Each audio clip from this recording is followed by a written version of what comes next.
former co-worker of Broadus.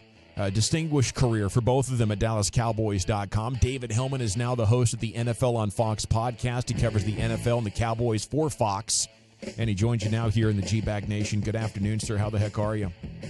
I'm wonderful, fellas. How are you? Good to hear from you. Man, it is so good to hear your voice. It means football season is very close. We're all doing good. First question for you. How good's this team going to be, Dave?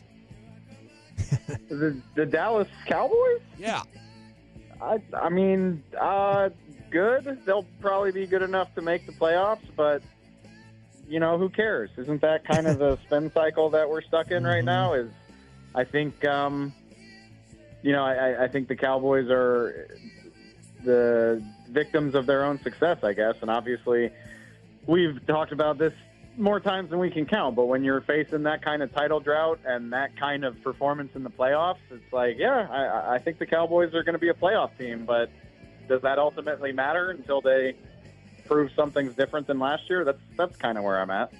I think we're in a similar spot. I've been asking myself, what's got to happen for their, ceiling to be significantly higher? What's going to need to happen is they're going to need to have a draft class to remember. I mean, it's going to need to be Micah Parsons in 2021-esque. It's going to need to be Dak and Zeke as rookies type stuff. I really think, when you look at what this team hasn't done in the offseason and the pressure that they've put on their draft class and their young players to step up, they're going to need to have a season like that where one or two of these rookies are Pro Bowl caliber players from the jump, or, the disappointing guys from last year, whether it's Mozzie Smith, whether it's DeMarvion Overshown coming back from injury. You're talking about guys who have done nothing for you becoming all-pro type of talents. I think if the Cowboys are going to be significantly better than what we've seen the last 3 years, that I think is going to be the key, is getting that type of production from guys we haven't seen it from yet. Dave, you've covered this team for a long time. Do you think that we're going to be sitting out there in Oxnard and CeeDee Lamb's contract gets done? Do I think it's going to happen while we're in California, or while y'all are in California, I should say? I'm already here waiting for y'all. Yeah, I mean, I think that's the way the Cowboys typically do business. And if I had to guess, I'm spitballing here and guessing CD probably won't be on the plane out to Oxnard. He'll probably be absent for a week to 10 days. And then, as you guys are well aware, there's 2 weeks before you start playing the preseason games, and that's all about install, and the vibes are high, and we're getting our feet back under us. And then once you start playing preseason games, it moves really fast. The time from when you play the first preseason game to when the regular season is around the corner, it's the blink of an eye. And if I had to guess, the Cowboys are going to say a bunch of nice stuff about how they're working on it and they're comfortable with it, and then 2.5 weeks into training camp, it'll get done. That's kind of what happened with Zach Martin last year. It's what's happened with a lot of guys who have been up for new deals. The Cowboys love to get contracts done while they're in California, and if I had to guess, sometime before the plane heads back to DFW, CD will get his contract and he'll fly out there to meet the team and everybody will be happy. But I think it'll take a little bit of the way into training camp at least before that materializes.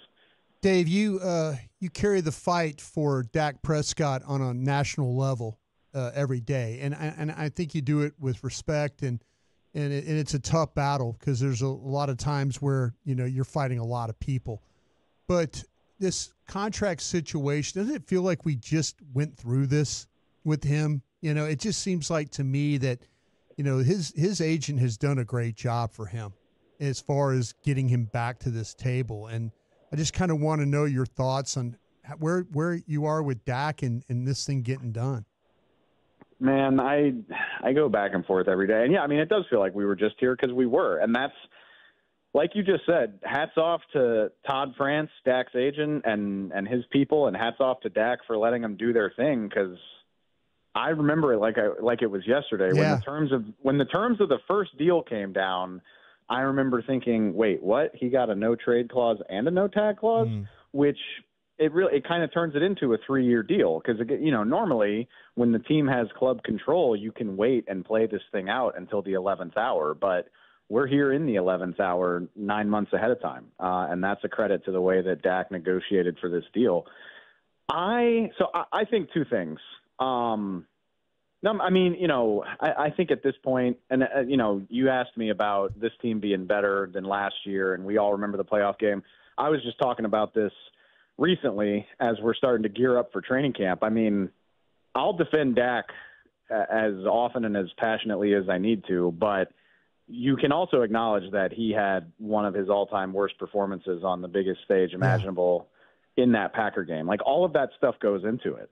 I think at the end of the day, I'm somebody that would be willing to pay Dak. I think you just have to – I mean, the market is the market. You can either accept it or, you can try to row upstream and hope that the next guy you get is going to be a second-team All-Pro. But when you go looking for a quarterback, you go looking for somebody that can be an All-Pro. And to think that you're going to move on from Dak Prescott and find a definitive upgrade. I mean, how many definitive upgrades are there in the NFL? Maybe 5? So, I mean, what are the odds that you're going to move on from Dak and find a definitive upgrade? I don't really buy it. So I'm good with paying him. I would do it. I understand that the number is going to be huge, but I think the Cowboys have kind of backed themselves into this corner. And if I had to guess, kind of like what I just said with CD, I think when the Cowboys recognize that a guy's worth paying, they do a lot of tough talking before they ultimately get the deal done. We saw it with Zeke. We've seen it with Amari Cooper. We've seen it with DeMarcus Lawrence. We saw it with Dak the first time. So, there's precedent here that suggests that for all of the, posturing that this is going to get done. I would expect that that's what happens, but I've said this all offseason. I hope the Cowboys understand that the timeline's different here. Like, I really think this needs to be done, if not before you go to California, it's got to be done before you come back to DFW. It's got to be done before the meaningful preparation for the season begins, because if Dak gets to the season without a deal, I think he's gone. Because I don't think the Cowboys can compete with other teams that'll be able to offer him a deal. And again, there's nothing they can do to keep him in place after the season's over. And I think Dak has worked too hard for his leverage to throw it away. I mean, if he gets to the point where we're playing games and he doesn't have a deal, he's going to let the market dictate what he's worth, because it'll be a big, big number. So I can't let go of the idea that I think Dak will get a deal in Dallas, because I think the Cowboys are ultimately afraid to figure out what's on the other side of that door. But time is definitely of the essence. Dave Helman with us here on 105.3 The Fan. I think it was Bill Barnwell that wrote an article a couple of weeks back, and we talked about this, but if you're paying CD and you're paying Dak, and then you've got Micah, who you might have to give a record-setting contract to, and those guys combined are taking up about 50% of your salary cap, realistically, can the Cowboys put together a competitive team? Is that a smart way of team building? It's ironic, because these guys are the draft and develop champions. Yeah. That's all they want to do. Yeah. I mean, they spent $15 million in free agency this year, guys. So, sure. I mean, if they're not willing to spend on other teams' players, then, what's stopping them from – I mean, it's going to be top-heavy and it's going to be hard to manage. I think, that's why you don't wait till the 11th hour. Amen. This would be a lot easier to do if you had gotten one of these deals done ahead of time. But even still, I mean, if you get Micah done ahead of time – because remember, I mean, there's still there's 2 more summers to get Micah under contract, thanks for the 5th-year option. So, I mean, they've got time on him.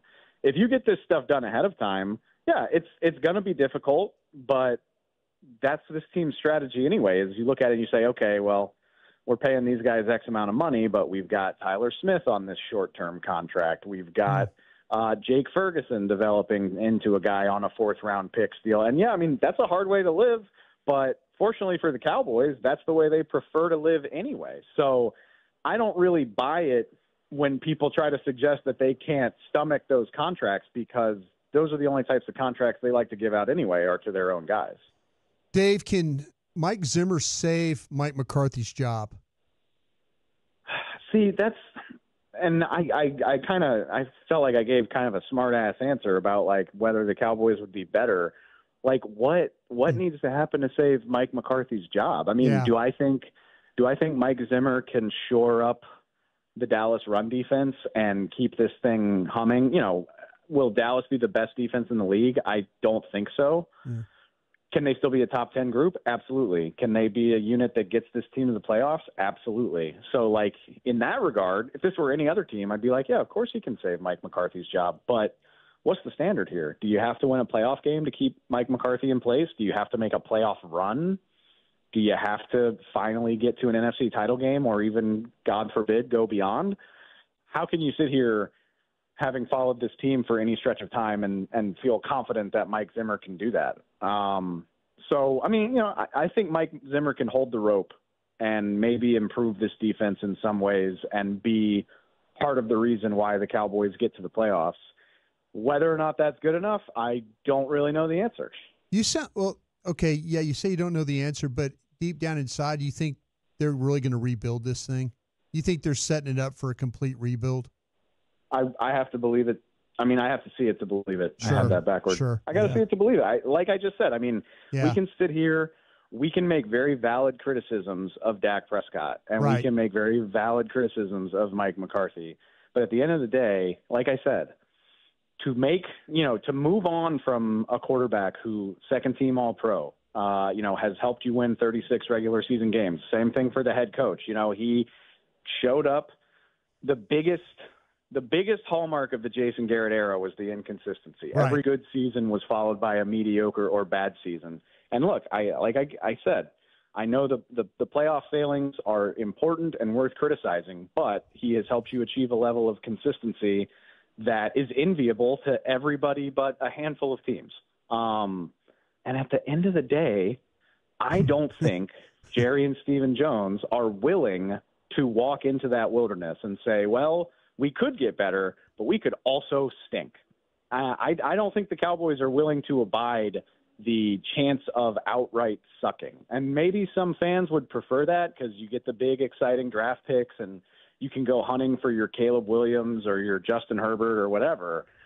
I don't think the Cowboys are willing to live in that world. So when push comes to shove, that's why I think Dak Prescott, I think that's why they find a way to keep him here and all that other stuff. It would be very interesting to me as somebody who's covered the team for a decade. That would be very interesting because it would be so different from everything that I'm used to. But I need to see it to believe it. I just don't think that the Cowboys are willing to live that way. It's David Helman, NFL on Fox.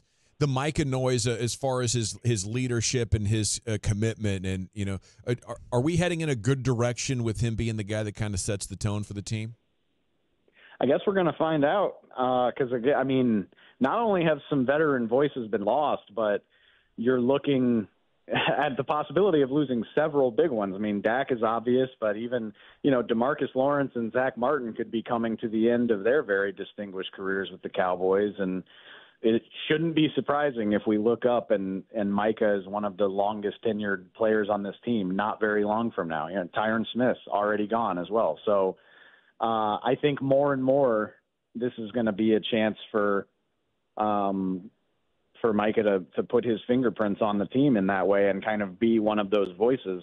I try not to buy in to the podcasting stuff. And look, I get why it's aggravating. But I also know that stuff doesn't matter when you win. That stuff doesn't matter when you don't crap the bed in the playoffs. Tom Brady famously had a weekly radio show throughout his career. Like, all kinds of guys do stuff like that. So I need to see more before I put stock in it. And I know a lot of people are aggravated with the way things have gone with Micah. And like I said, I get it considering how the season ended. But he's still one of the best handful of pass rushers in the NFL, and I need more evidence that he's a problem before I'm going to lose a lot of sleep about it. What do you have planned for the podcast this year? Man, it's going to be fun. I mean, shoot, speaking of Tom Brady, he's joining the NFL on Fox family, so we've got so many fun personalities, so many people who can kind of lend a voice to our coverage. It's it's been eerily quiet because, Fox is televising 2 soccer tournaments right now. So Right. we've been very preoccupied with that. But it's funny. It's almost – actually, Brian, it's funny I'm talking to you. I was thinking about you the other day because it's so quiet. And then, the day after the 4th of July, Yeah. it's like everybody realizes that it's time to get to work. Yep. And, I've been getting requests to do radio stuff. I got a request to go on a podcast. I've got meetings coming up where we're game planning for the season. And it's like everybody wakes up after the 4th and they're like, all right, it's football season. So we will be getting to it very, very quickly. What's it like to be in a relationship where you know less football than your significant partner? It's great. I think you guys can relate to this. She is super sharp. Loved her on the draft coverage. My gosh.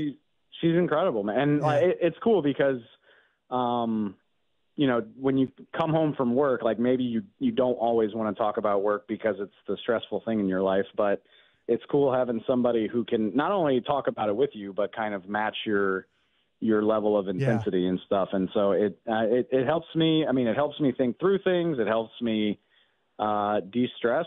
So yeah, it's really great. And her star is shining brighter than mine. So yeah, better hang on to that one. You need to grab onto the shirt tails there. You know what I'm saying?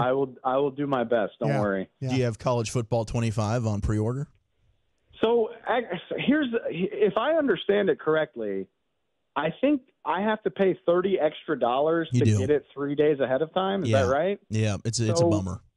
Well, but here's a week ago I was like, screw you guys. I'm not giving you extra money for 3 extra days. Dave, I'll Venmo you the money if you need it. As you get closer, it's like, I need it now. Yeah. No, now we're getting closer. I'm like, holy crap, I'm about to do this, aren't I? Yeah, so you are. I might have to pony up the extra. I mean, that's like 2 drinks in LA anyway. So no doubt.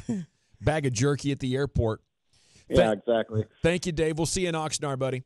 Anytime, fellas. Appreciate it.